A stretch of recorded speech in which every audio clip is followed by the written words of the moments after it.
La manifestación saldrá el viernes a las 12:30 de Os Remedios y el lema de este año será «Frente a la crisis, empleo, inversión pública y protección social». Rechazan de lleno la reforma laboral que se pide desde otros colectivos. Non estamos de acordo con ela, lóxicamente. A rexeitamos de plano. Os traballadores e traballadoras deste país non podemos pagar a irresponsabilidade de outros. E non se pode aproveitar esta mala conxuntura para pedir unha reforma laboral, para pedir o despido libre, para pedir un contrato estrella de 8 días que non é máis que eso, un despido totalmente libre. Apuestan por el diálogo social como medida para llegar a acuerdos y la inversión pública para generar empleo.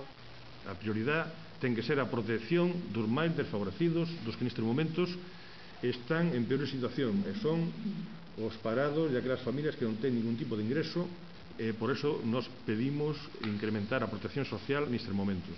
E a segunda protección ten que ser aos traballadores, que nestes momentos todavía hai 16 millóns de traballadores que están cotizando, e os seus salarios hai que protexelos para que sigan consumindo e non se profundice máis a crise. Los dos sindicatos critican la actitud de la CIGA al no sumarse a esta manifestación en un año como este.